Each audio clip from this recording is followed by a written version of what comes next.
How great thou art. Maraming salamat po, Panginoong Kristo, sa malakas na presensya na pinapadama niyo po sa pagkakataong ito. Kahit naman sa araw na ito, kayo po ang patuloy kahit naman sa pagpanguna sa aming hakbang. At patuloy niyo pong paligayahin ang aming puso diyan po sa inyong mga banal na salita na kung saan itong lahat na aming patuloy sa paglilingkod sa inyo at paggawa ng mga bagay-bagay na nakalugod sa inyo ay itong lahat ay hindi mauuwi sa wala lamang kabuluhan kundi itong lahat ay magkakaroon po kami kahit paman ng inyong gantimpala at kahit paman po everything, O Lord of God, will become useful and fruitful at ito'y maghahatid po sa amin sa ikabubuti. Kaya pagpalain niyo po, Lord Jesus, kahit naman ang aming devotional, be with us in thine almighty way and continue to surround us with your angels, cover us with your precious blood so that no evil can harm us nor can disturb us, preserve us, and sustain us always. Kayo po nagsabi naman, hingin niyo sa aking pangalan ay ipagkaloob ko. In Jesus' name, Amen. Everybody say, praise the Lord. Praise the Lord. Please be seated.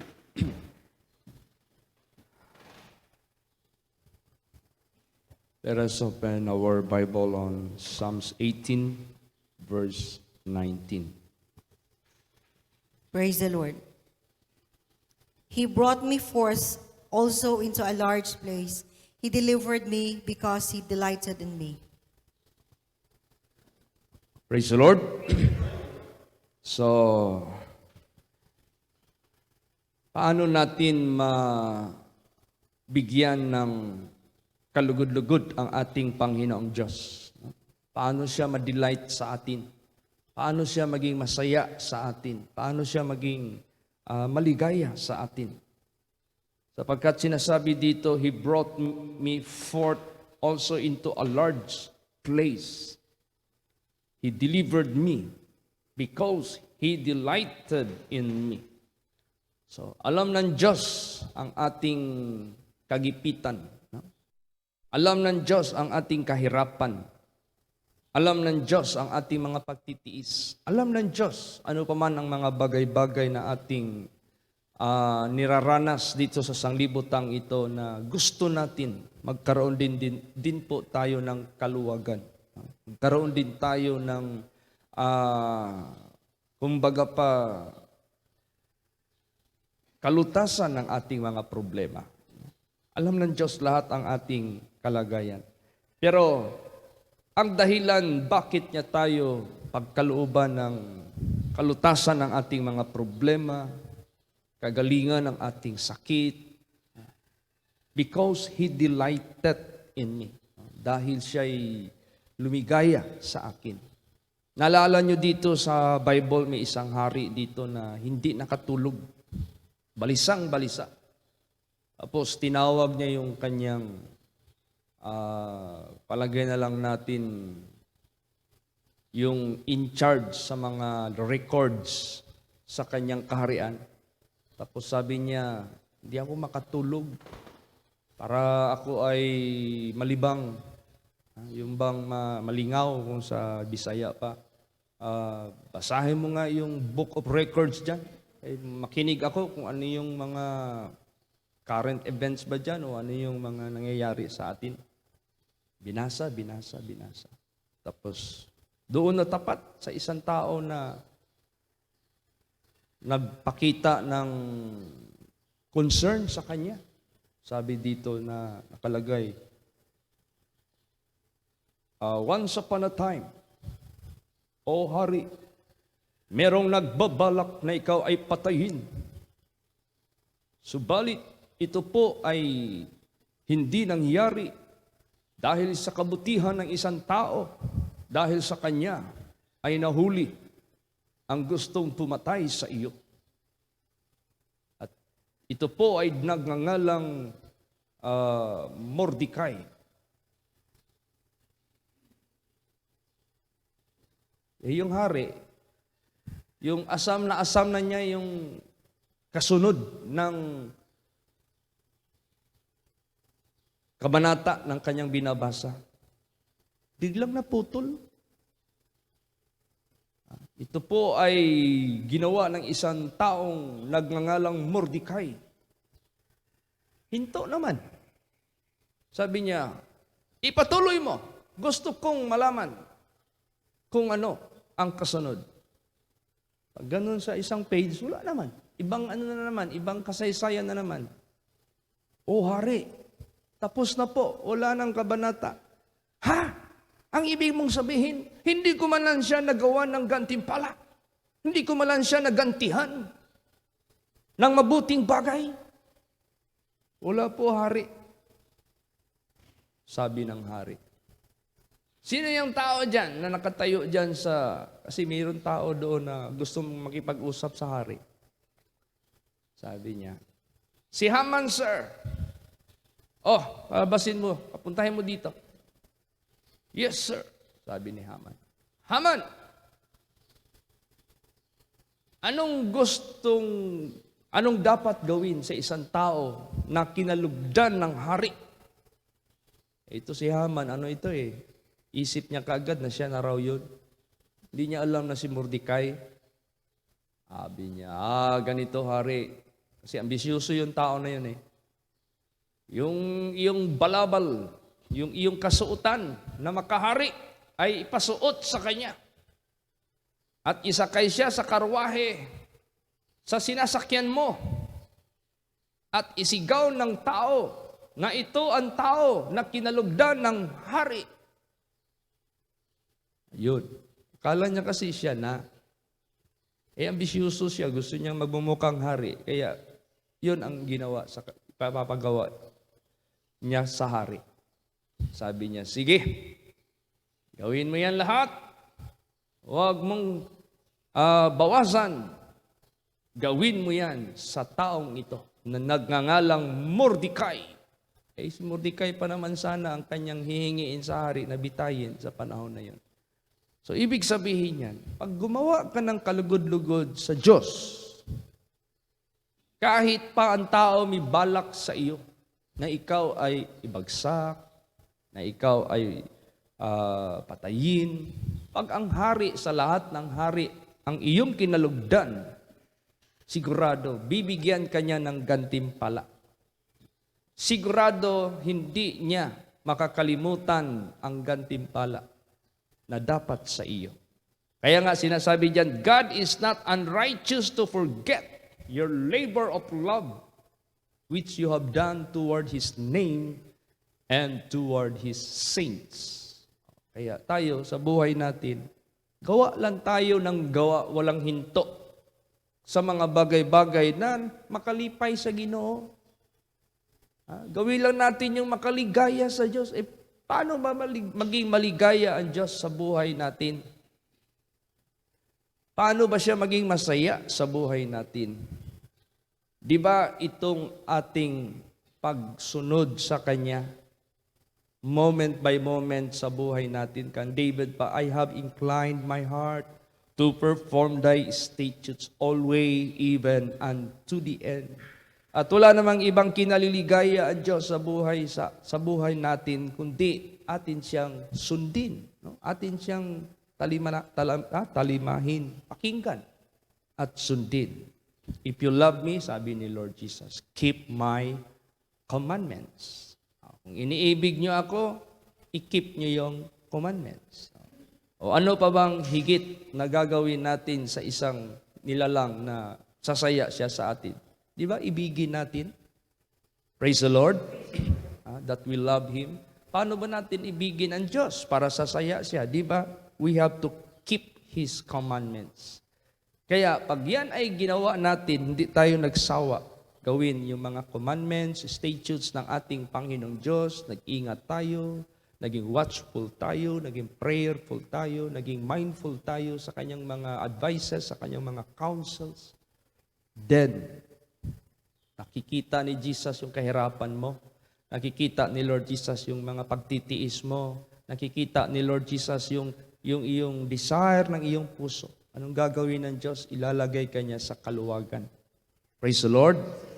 Bibigyan ka niya ng kaluwagan. Kumbaga pa, yun na yung pinaka-reward. Basahin natin yan. Psalms 18 verse 20. Praise the Lord. The Lord rewarded me according to my righteousness. According to the cleanness of my hands hath He recompensed me. Yan. Kasi hindi kasi basta-basta na ikaw ay maituturing matuwid na tao sa harapan ng Diyos.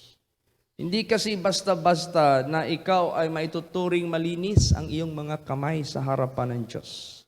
Kaya dahil dyan, meron kang tinatawag na reward, no? Meron kang tinatawag na consolation, prize mula sa Panginoon. Meron kang gagantihan ka ng ating Panginoong Diyos dahil yan ay ginagawa mo para mapaligaya mo lang ang Diyos.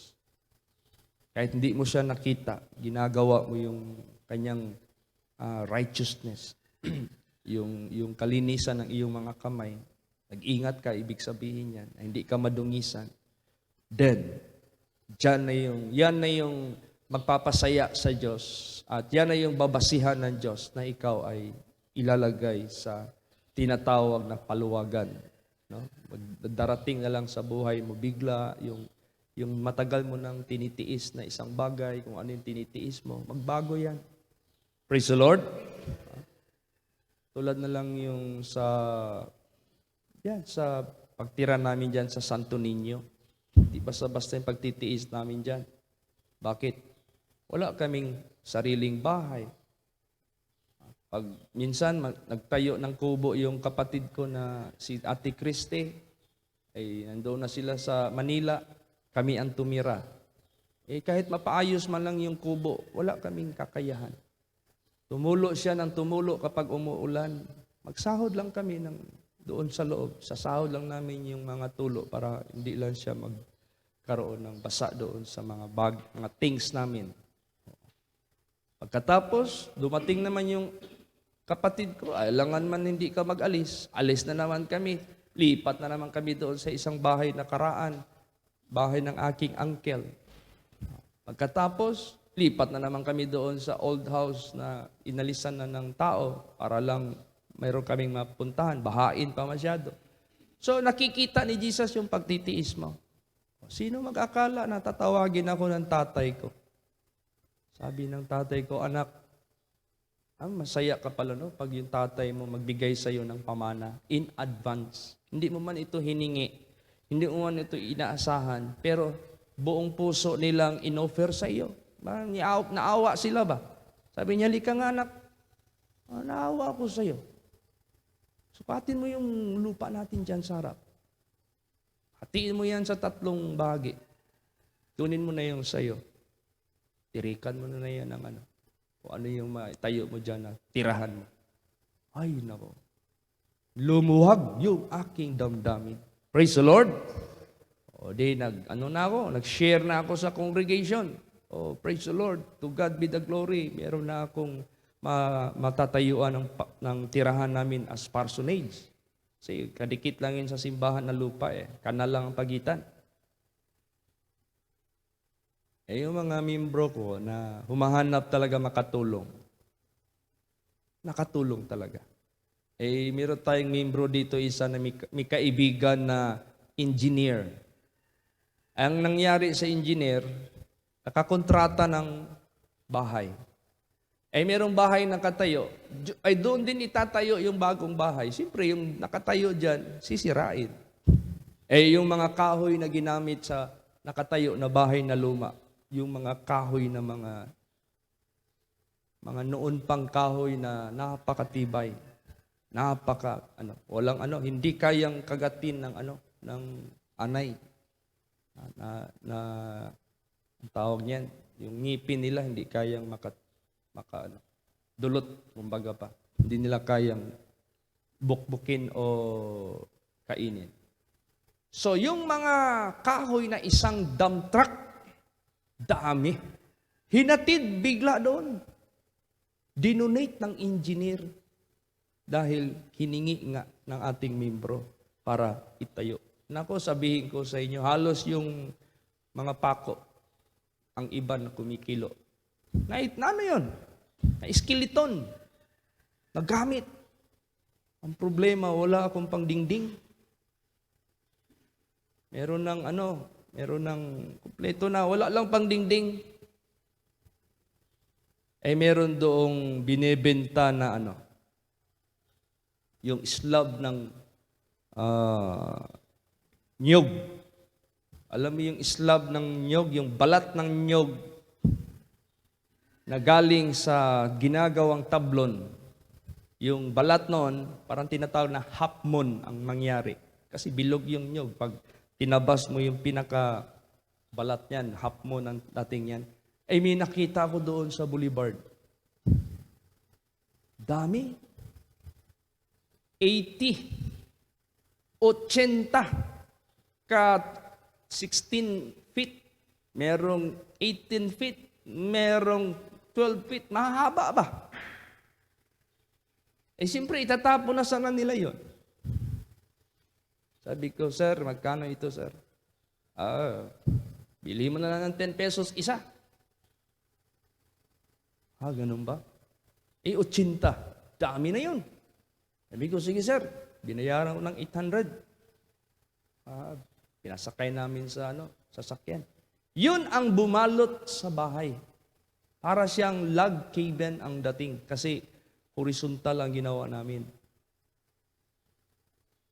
Tapos wala mang bintana.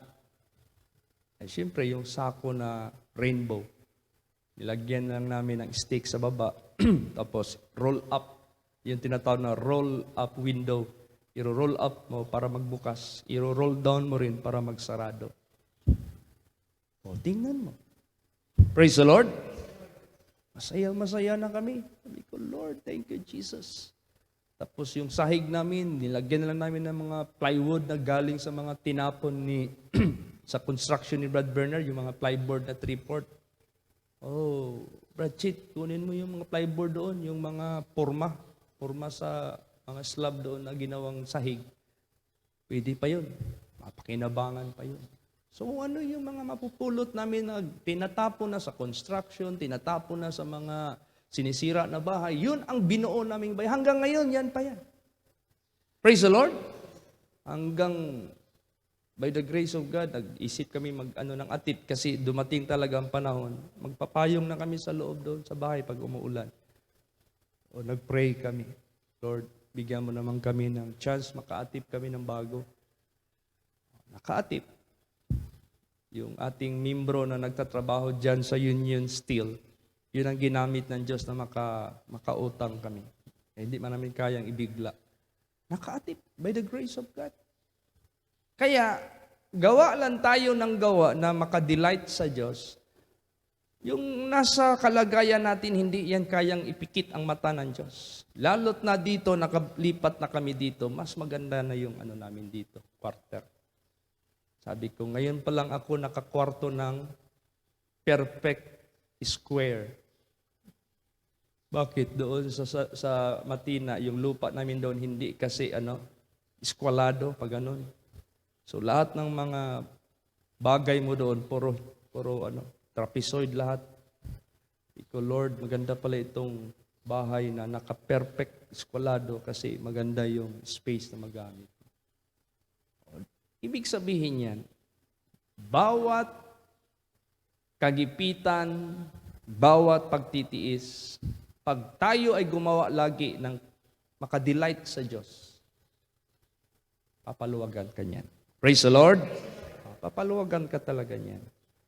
Kaya, manindigan lang tayo. Huwag tayo mag-depart sa Panginoon. Huwag kang magsawa. I-deliver din ng Diyos yung para sa iyo. Basahin natin yan. Psalms 18 verse 21. Praise the Lord. For I have kept the ways of the Lord and have not wickedly departed from my God. Yes. Huwag ka lang mag-depart sa Panginoon. Tuloy-tuloy lang yung pagsunod mo. Huwag kang gumawa ng wickedness. Lagi mong i-keep yung kanyang mga ways. Sige lang. Praise the Lord lang. Patuloy ka lang.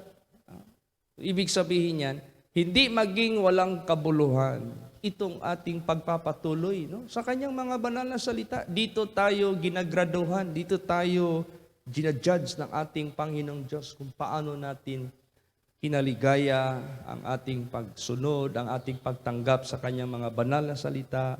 Kung ibig sabihin yan, hindi natin itsapuera yung kanyang mga statutes, yung kanyang mga commandments, kundi ito yung ika nga sentro sa ating noo. Ito yung tatak ng ating kamay. Dahil ito na yung gumagawa sa mga utos na nandito sa sentro ng ating isip. Siya lagi ang ating ilaalaala. Praise the Lord. Basa verse 22. Praise the Lord. For all his judgments were before me, and I did not put away his statutes from me. Yan, andyan lagi yung judgments niya, yung kanyang mga statutes sa harapan mo, hindi mo talaga nilalagay doon sa likuran mo, hindi mo nilalagay sa gilid, kundi front talaga, nasa harap mo talaga. Ibig sabihin yan, siya talaga yung nangunguna sa buhay mo. At hindi mo pinuput away yung kanyang mga statutes. Kaya ganun po. So, anong nangyayari? Naiiwasan mo yung mga kasamaan, naiiwasan mo yung mga, alam niyo yung pag mag-snow, ano ba yung dagat na nag-i-snow? Hindi naman Pacific Ocean. Antarctic ba yun? Ha? Nandiyan yan sa North Pole.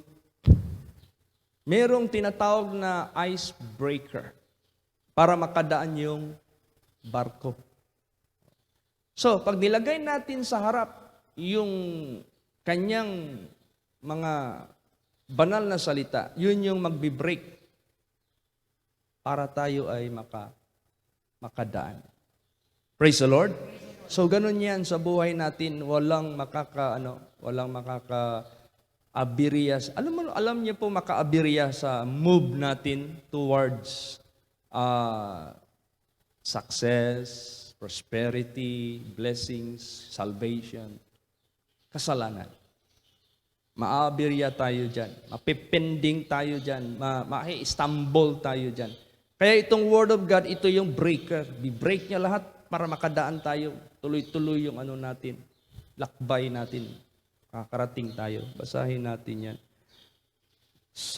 Verse 23. Praise the Lord. I was also upright before him, and I kept myself from mine iniquity. Yes. Maiiwasan mo lahat ng mga iniquity pag inilagay mo sa harapan ng Diyos yung kanyang word, sigurado.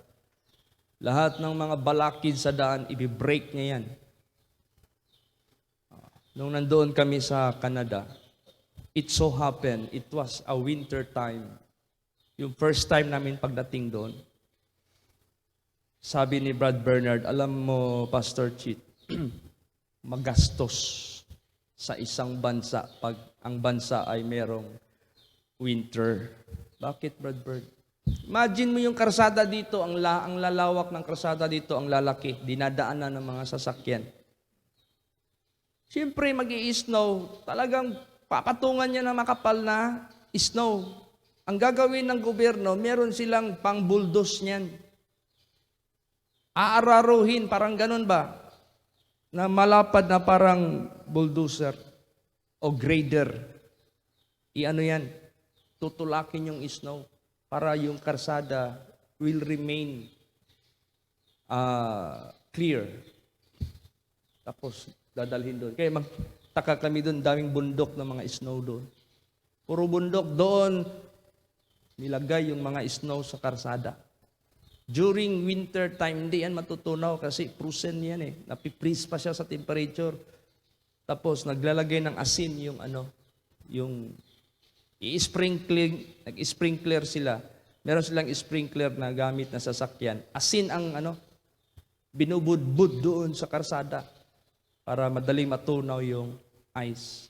Kaya pag winter, ang mga ginagamit ng mga sasakyan, mga pangit, mga luma, mga pangit, kasi nabubulok kaagad yung wheel box. Kasi doon tumatama yung mga asin. Kaya ganon. Magastos, sabi ni Brad Bernard. Hindi basta-basta ang pag-maintain sa karsada. magastos pag winter.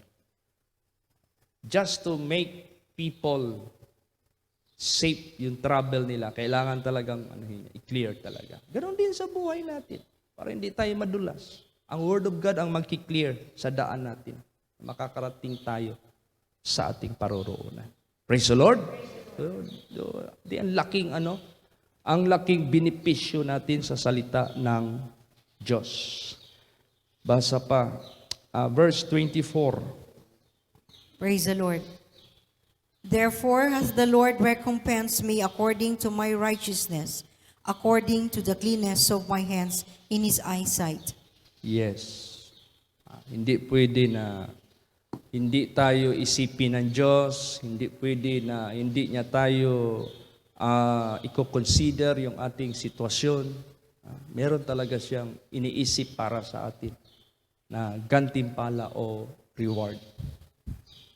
Naalala ko sina Pastor Dudong noon tsaka Sister Helen.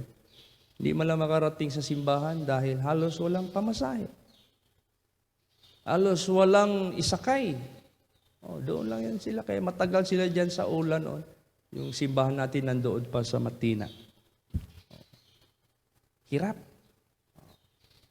Pero dumating din ang araw, dumating din ang panahon na dahan-dahan.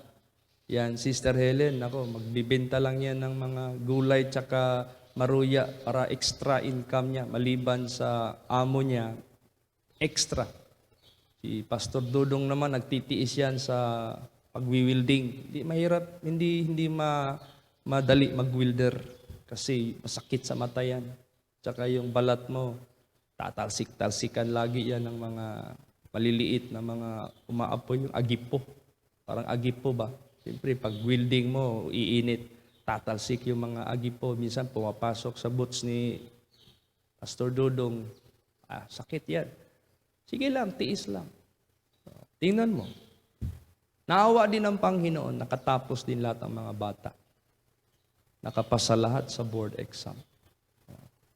Nakapagtrabaho. Ngayon, nasa buy and sell, na sila, business. Saan sila gusto magbiyahe? Isa-isa sila ng motor, pwede, kaya. Kanya-kanya tayo ng motor para mag-convoy tayo. Punta tayo ng Cotabato, madali lang nila yan puntahin. Balik kagad, ganun. Di ba? So, ibig sabihin yan, you cannot imagine na ang Panginoon tumatanaw din ng ating kahirapan. Praise the Lord. Hindi niya tayo pinababayaan. Kaya tuloy lang. Para walang tuloy-tuloy lang talaga. Walang stop. Kasi pag tuloy-tuloy, kumbaga pa nakahanda na yung cheque na ibibigay ng Diyos sa iyo. Praise the Lord. Basahin natin. Sabihin mo, iba pala ang Panginoon pag maawa. Yes, iba ang Panginoon pag maawa. Sige, basa. Verse 25. Praise the Lord. With the merciful, thou wilt show thyself merciful. With an upright man, thou wilt show thyself upright. Yes. Pag ikaw ay maawain sa iyong kapwa, maawa din ang Diyos sa buhay mo. Pag ikaw ay matuwid din ang Diyos sa buhay mo. Kaya, huwag nating hintuan. Tuloy-tuloy lang. Huwag lang tayo mag-isip na, Lord, dugay man kaayo. Oy, ay, naku, Lord. Pwede, Lord, ibutang sa nako akong cross. Magpahulay sa kuoy. Ayaw. Wag. Bakit? Mapending. Lalong tatagal. Wag lang kung nating isipin. Ang isipin lang natin, love natin sa Kanya na wala tayong pagod. Alam nyo, pag ang pag-ibig ang ating pinakilos, walang pagod. Di ba ang isang lalaki pag may sinisinta o may iniibig, tapos 10 ilog ang tatawirin niya. Baliwala yung ilog na yan, tatawirin yan. Pag ikaw ay may pag-ibig. Praise the Lord. Ganon din sa buhay natin. Pag pag-ibig natin sa Panginoon, hindi tayo mapapagod. No? Para bagang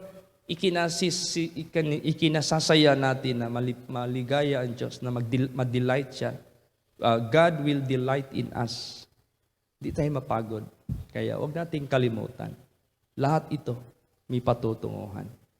Pero kung negative yung ating ipakita sa Diyos, negative din ang resulta. Bakit? Basa ang last verse.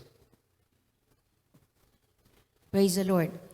With the pure, thou wilt show thyself pure, and with the froward, thou wilt show thyself froward. Yes. Pag forward ka, paatras din ang Diyos. Malayo yung katuparan ng iyong panaginip, yung dream mo. Oo. Naalala ko pag yung kinder ba yan? Ipare-recite yung mga bata. Sabi ng mga bata, Mama, may assignment kami bukas. Patayuin kami tapos sabihin namin kung ano yung gusto namin maging kami dito sa mundo. Example, I want to be a doctor. I want to be a pilot. I want to be a nurse. Yung mga profession ba? I want to be a teacher. I want to be a lawyer. Ganon. Dream yan eh. Gusto mo matupad yung dream mo? Then, tuloy-tuloy lang. Walang hintuan. Not forward, not backward, forward. Then, yung darating na mga dream mo sa buhay mo, yung wish mo o yung prayer mo o yung desire ng puso mo, ika-grant yan ng Diyos. Delight yourself in the Lord and He will give the desires of your heart. Praise the Lord. Darating yan. Oo. Tayo, imposible nga tayo makalupa tayo dito. Yan si Sister Carol, galing Malaysia, papuntang Manila, ay katakot-takot na ng pera na lumabas sa bulsa nila sa pag-arkila lang ng bahay. Nako, dami na. O, sinong makaakala na makagsarili? Ganun din si Sister Ending, tsaka si Brad Celio. Meron silang itinayo na bahay doon, pero napakalayo naman dito. Di nagkaroon din sila dito. To God be the glory. Na-preserve yung mga anak nila. Tingnan mo yung mga anak nila ngayon. Nagsisilakihan. At the same time, they are serving God together with them. Na-preserve, na-sustain. Si Brad Ruben naman, ano man lang yung dala ni Brad Ruben niya ni Sister Celia galing sa Tungawan ba yun? O saan sila galing noon? Ngayon, meron na silang sariling bahay at saka sariling lupa. So, si Brad Rico naman may sariling bahay din. Nandyan. Tsaka si Sister Baby. Praise the Lord. O, bakit? Parang sarili na nila yan. Talagang inallocate ng Panginoon sa kanila. Ang laki pa ng kusina nila. Praise the Lord. O, lahat ng mga tao dyan pumupunta para maghingi ng initubig. Sila yung supplier dito eh. O, you see?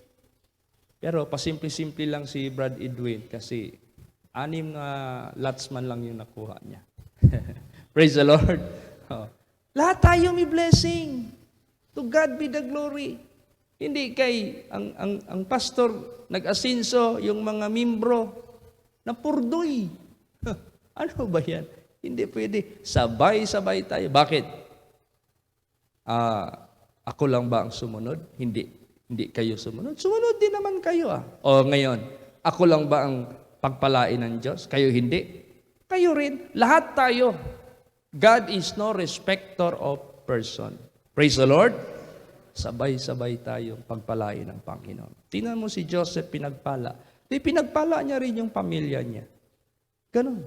So, to God be the glory. Kaya, ang paluwagan ay nasa kamay ng Panginoong Diyos. Pag pinasaya natin ang Panginoon. Kaya tuloy-tuloy lang.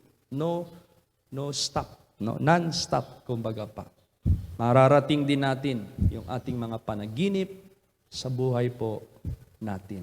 By the grace of God, by the power of God. At lalot na yung pinaka-biggest dream natin na yung marating natin yung kanyang kaharian. Yung dinescribe nung ating samba. Kailan yun na hindi basta-basta. Unshakable kingdom. Dapat talaga nating i-consider yan. Yan ang pinaka. Pag magkaroon ka ng property doon, sobrang yaman mo. Higit ka pa na nakakuha ng unit doon sa Dubai. Merong dyan sa Dubai? Yung artificial island na nagmumukang palm. Anong tawag yan, Brad Dwayne? Palm Island, no? Palm Island. Pag makakuha ka ng property sa Palm Island, nako, Haangaan ka ng mga tao. Bakit? Mga bilyonaryo lang makakakuha ng unit doon. Dahil sa sobrang ganda ng tanawin, ng pagkagawa, lahat. Pero doon sa kaharian ng Diyos, higit pa. Super. Golden. Golden mansion. Ano pa? You will be walking in the golden streets. Ang nilalakaran mo yung ginto. Samantalang yung ginto dito, nako, magpataya na yung mga tao. Ito si maraming ginto ito noon si Jenjen. Kasi ito pala si Jenjen. Nakadaan pala ito ng ginto. Doon sa anong lugar yun, Jen? Bangul. Oo. Kaya pala, nung nag-preach ako dito about sa ginto sa Tibuli, siya naman nag-share doon sa amin sa kusina. Dami niyang kwento sa experience sa ginto. Para pag yan daw ay bumaha daw sa ilog, nandyan daw yung ginto. Kasi yung ginto sa bundok, inaanod yan sa ilog, dyan makapal ang ginto. Kaya ito si Jinjin, kahit malakas daw yung ng ilog, pupunta yan doon, kumukuha ng ginto. Ikaw, ilang gramo ba ang nakukuha mo? Meron dang 1, 2, 3. Siyempre, man lang yung kanya, mano-mano lang. Pero meron talaga. Alam niya yung mercury, alam niya yung bull meal, alam niya yung anong tawag yung pag inilagay mo na sa sako. Lahat, alam niya yung mga terminology. Sabi ko, tingnan mo ang ginto dito sa sanglibotang ito. Sa kaliit-liitang ginto, pinag-aawayan ng mga tao. Minsan daw, makaipon daw siya ng ilang sako. Nakawin pa daw. Bakit? Ginto yan pera yan ninanakaw pa. Pero doon, walang magnanakaw doon na makapasok. Kaya yung ating golden, natin doon, city, golden mansion, bukas yung mga gates. Wala tayong iniisip na punta ka ng Canada. Yung mga bahay doon, walang fence. Bawal. Wala namang magnanakaw doon. Doon ako nakita ng bahay na walang fence. Praise the Lord. Bakit? Nako, pag may ginawa ka, dumating ka agad yung pulis, huli ka kaagad. Yung ang usok lang sa kusina mo, darating ka agad yung pulis pag mag-alarm. Talagang doon, masyadong mahigpit ang mga pulis doon. Kaya sa buhay natin, kung meron man tayong dream na lagi nating mimithiin sa puso natin, yung nasa itaas. Yung dito sa lupa, madali lang yan. I-add lang yan ng Diyos. Kaya huwag tayong mabahala. Let us always continue to make God delight in us. Praise the Lord! Magsitayo po ang lahat. Let us all pray. Magsidalangin po tayo. Hallelujah. Lord Jesus, maraming salamat kahit naman sa umagang ito na binibigyan niyo po kami ng kasayahan at pananaw sa aming unahan na wag lang kaming huminto. Tuloy-tuloy lang. Ilagay lang namin sa harapan namin ang inyong mga statutes, yung mga commandments dahil ito nga yung magbe-break sa lahat ng mga obstacles sa way po namin para po hindi mahadlangan yung aming travel, ang aming journey, O Lord, na nandyan ang inyong favor, nandyan ang inyong blessings, nandyan ang inyong protection, nandyan ang inyong lahat ng mga bagay-bagay na ilalagay niyo kami sa kaluwagan. Hindi lang lagi kahirapan at sakit, kung ano-ano pa. Hindi, may panahon talaga. Bigyan niyo po kami ng kasayahan. Kaya, Lord Jesus, patuloy niyo pong i-sustain ang inyong mga anak na nandyan po sa kanilang pakikibaka sa pananampalataya, lalo't na sa buhay po ni Sister Baby Mandagio. Bigyan niyo po siya, Lord Jesus, ng katatagan sa kanyang isip, sa kanyang puso, in righteousness and in holiness, na nandyan yung kalinisan sa kanyang buhay, sa kanyang isip, para walang maging hadlang sa inyong pagpagaling sa kanya at walang maging hadlang sa lahat ng kanyang minimithi ng kanyang puso. Lord Jesus, pagpalain niyo po Sister Marisa Montañez. Patuloy niyo po siya, Lord Jesus, samahan at i-preserve, i-sustain yung kanyang sakit. Pagalingin niyo po ito. At kayo po, Lord Jesus, magbigay sa kanya ng sustaining grace na lahat ng favor ibibigay niyo po sa kanya. Physically, financially, and above all, spiritually, kasama ng kanyang pamilya. Ganon din po sa buhay ni Sister Vicky Gonzalez. Patuloy niyo po siyang pagalingin sa kanyang karamdaman at patuloy niyo po siya, Lord, palakasin at bigyan ng sigla sa kanyang spirituality at sa kanyang physical. I-provide niyo rin po ang kanilang mga pangangailangan financially, kasama ng kanyang pamilya at lahat ng kanyang sinasakupan. Ganon din po, O Lord of God, kay Sister Chit. Patuloy niyo po siya, Lord, i-sustain at i-bless kanyang paglilingkod sa inyo na makapagpatuloy siya dyan sa inyong mga banal na salita. Ganon din po sa kanyang buong pamilya. At ganon din po, O Lord, kay Sister Iliha Julian. Tulungan niyo po siya, i-sustain niyo po siya na ma-overcome niya lahat ng kanyang mga sitwasyon sa kanyang physical condition. Bigyan niyo po siya ng katagumpayan. At everybody, O Lord of God, hayag niyo po ang lahat ng inyong mga anak na nagtataguyod sa pananampalataya, pagsunod sa inyo. Salamat sa inyong mga pangako. I-bless niyo po ang lahat ng inyong mga anak sa buong Pilipinas, sa labas ng bansa. Saan man naroroon po inyong mga anak, protect us from all virus, from the COVID virus. Kayo po, Lord Jesus, mag-preserve sa bawat isa. At dalangin ko po sa inyo na this will come to an end, O Lord, according to the appointed time which you have prepared so that we could even go where you want us to go. Thank you, Lord, for all these things. You dismiss us now with your blessings. Preserve our going out and our coming in from this time forth, even forevermore. In Jesus' name, amen. Everybody say, praise the Lord.